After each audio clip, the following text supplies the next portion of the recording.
When CEO Serena Whitmore burst out laughing at the janitor's squeaky old bike in front of the entire office, she thought she was humiliating a man beneath her status. But when that same rusty junk started running without a drop of gasoline, her laughter froze. What she didn't know, the janitor, Henry Cole, was once an engineer who vanished after his son's death in a fuel explosion. And his invention? It could erase her company's billion-dollar energy crown, including the power to forgive. The morning sun cast sharp geometric shadows across the glass and steel lobby of Whitmore Energy headquarters. Serena Whitmore stepped out of her black sports car, heels clicking against polished marble, with the rhythm of absolute authority. Her blonde hair fell in perfect waves over the shoulders of her crimson dress, cut in a sharp V that spoke of power earned and guarded fiercely. At 34, she had clawed her way to the CEO position, and she intended to keep it. But that morning, her attention snagged on something entirely out of place. Parked beside her gleaming vehicle, almost comically mismatched, sat a motorcycle that looked like it had been assembled from scrapyard leftovers. Rust bloomed across its frame, in patches of orange decay. The seat was cracked leather, held together with duct tape. The handlebars tilted at slightly uneven angles. A small crowd of employees had already gathered, snickering behind their coffee cups. Serena felt the familiar pull of an easy target. She had a board meeting in 2 hours where she would need to defend her leadership against whispers of doubt. A little morning dominance display couldn't hurt. "Whose rolling tetanus shot is this?" Her voice carried across the lobby, sharp and amused. The crowd parted. Henry Cole emerged from the maintenance corridor, mop bucket in one hand, the other reaching to adjust his worn work jacket. He was tall, broad-shouldered, with the kind of quiet strength that came from years of physical labor. His face was weathered, but oddly peaceful, as if he had made peace with being invisible. Most people didn't even know his name, despite the fact that he had been cleaning their offices for 3 years. "It's mine," he said simply. Serena's perfectly shaped eyebrows rose. "Does it actually run? Or do you just push it home every night?" Laughter rippled through the crowd. Henry's jaw tightened almost imperceptibly, but his voice remained steady. "It runs when it needs to." "I'm sure it does." Serena's tone dripped with theatrical sympathy. "Tell you what, Henry, if you ever need a real vehicle, I'm sure we can find you a discount code for something from this century." More laughter. Serena turned away, already forgetting him, her mind shifting back to quarterly projections and the presentation slides that needed final approval. Behind her, Henry simply picked up his bucket and walked toward the service elevator. But if anyone had been watching closely, they might have noticed something strange. As he passed his motorcycle, the faintest flicker of blue light pulsed beneath the engine casing, just for a moment, then gone. Inside the building, Serena faced the weight of her actual problems. Her chief technology officer had just resigned, fed up with her demands for faster results on their clean fuel cell project. The project itself was hemorrhaging money, and the board, led by Chairman George Hartford, a silver-haired shark in an expensive suit, was losing patience.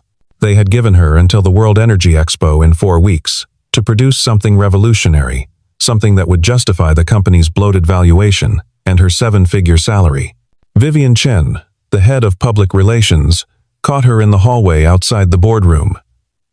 "Serena, we need to talk about messaging. If the fuel cell tests fail again, they won't fail. They failed yesterday. Overheating. Just like last time. The stock is already down 3%. Serena closed her eyes briefly, feeling the familiar tightness in her chest. Control. She had built her entire career on control. "Get me Leo Brennan. Promote him to lead engineer. He's hungry enough to make it work." Vivian hesitated. "He's only 27. He doesn't have the experience. He has ambition. That's better." What Serena didn't know was that her greatest crisis wasn't in the lab at all. It was parked in the basement garage, covered in rust, running on a principle that could make fossil fuels obsolete and leave her company worthless. That night, long after most of the building had emptied, Serena found herself working late again, reviewing financial projections that refused to balance. She decided to take the long route through the parking garage, needing to clear her head before driving home. The fluorescent lights hummed overhead, casting everything in cold white clarity. That's when she saw it. Henry's motorcycle, sitting in its usual spot near the maintenance lockers. But something was different. The engine was idling. A soft, almost electric hum. No exhaust visible in the cool air. No smell of gasoline.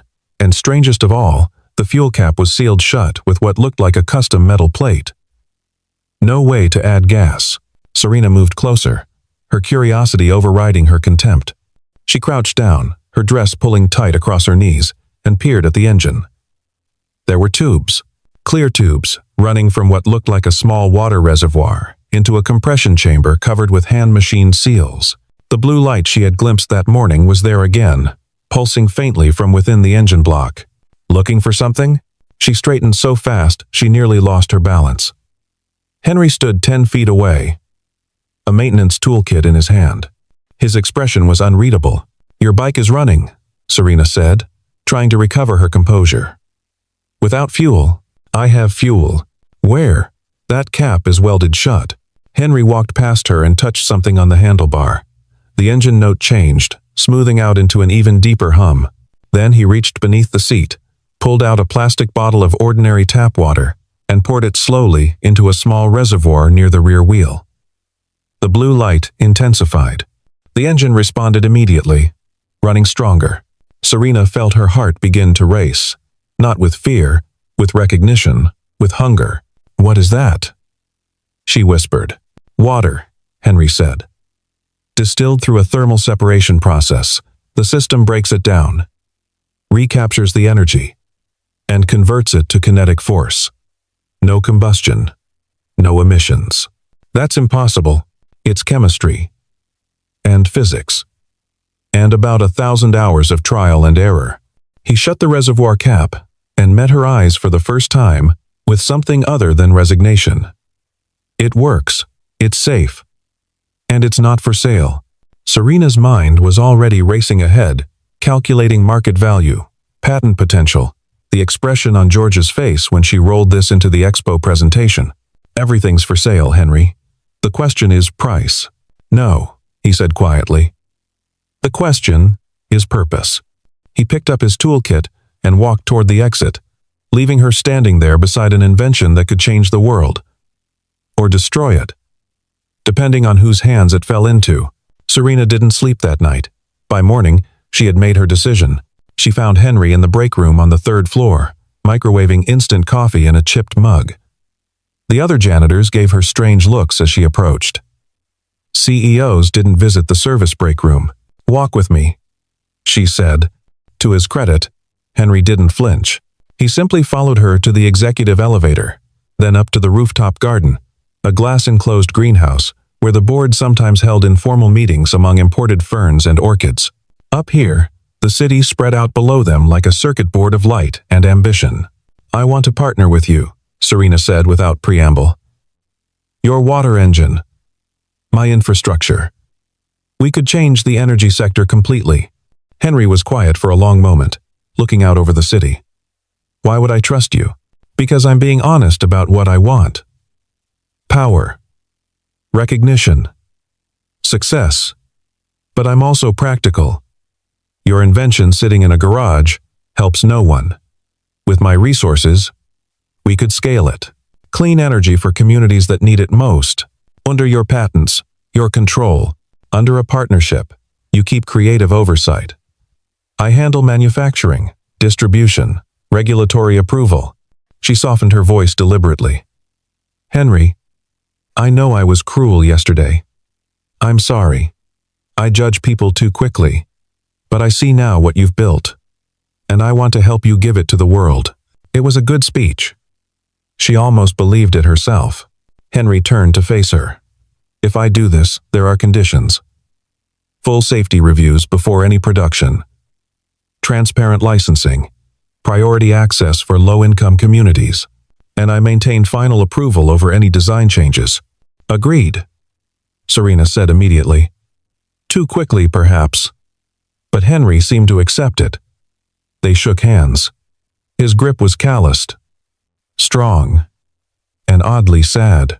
What Henry didn't see was Serena's other hand behind her back, fingers crossed, like a child telling lies. Henry's garage was nothing like Serena had imagined. It was small, cluttered with hand tools and metal scraps, lit by a single work lamp that cast harsh shadows across blueprints taped to the walls. This was where genius lived, when it had no budget, when it had only grief for fuel. His daughter Amanda was there, 13 years old, with her father's serious eyes and oil smudges on her cheeks. She was soldering a circuit board with the steady hands of someone who had done this 100 times before. "This is the prototype controller," Henry explained, showing Serena a metal box about the size of a shoebox. "It regulates the thermal pulse, prevents runaway heating. Every unit needs one. No exceptions." Amanda looked up. "Dad won't even test above 60% capacity. He says safety matters more than efficiency." "Smart," Serena murmured, though internally she was calculating how much faster they could go to market if they relaxed those limits just a little. Henry walked her through the basics. The system, which he called Aquadrive, used a carefully controlled electrolysis process to split water molecules, then immediately recombine the hydrogen through a catalytic reaction that generated intense, focused heat. That heat drove a closed-loop turbine. The exhaust was water vapor, nothing else. The whole cycle was carbon neutral. "How much power can it generate?" Serena asked. "Enough to run a motorcycle for 200 miles on a gallon of water. Scale it up. You could power a house, a truck, maybe even aircraft, eventually." Serena felt dizzy with possibility. This wasn't just a product. It was a revolution. And she intended to own it. Over the next week, she set the trap with precision. She arranged a private demonstration for select board members and investors, held in a secure testing facility beneath the Whitmore Energy campus. Henry agreed, reluctantly, on the condition that he would operate the vehicle himself and that no one would photograph the internal mechanisms. The demonstration room was underground, climate-controlled, with observation windows and measurement equipment lining the walls. George Hartford sat in the front row, arms crossed, skeptical. Vivian stood by with a camera crew for internal documentation. Leo Brennan, the newly promoted lead engineer, hovered near the equipment monitors, his young face hungry with ambition and fear in equal measure. And there was Irene Wallace, a journalist who specialized in clean technology. Serena had invited her as a friendly embedded press, promising an exclusive story once the technology went public. Henry rolled his motorcycle into the center of the room. It looked even more ridiculous under the bright LED lights, rust and all. He had refused to pretty it up. "If it works as is," he had told her. Amanda sat in the observation room, her small hands pressed against the glass. Henry opened the reservoir cap. He poured in tap water from a clear measuring cup. 1 liter exactly. He sealed the cap, adjusted something on the handlebar control panel, and started the engine.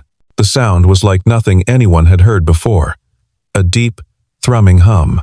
The air around the engine shimmered slightly from heat, but the temperature gauges on the wall showed everything well within safe parameters. Exhaust sensors read 0 carbon monoxide, 0 hydrocarbons, just trace water vapor. Henry let it idle for 30 seconds, then twisted the throttle. The engine responded instantly, smoothly, with power that made the frame tremble. He rode in a slow circle around the room, then stopped directly in front of George Hartford. 1 liter of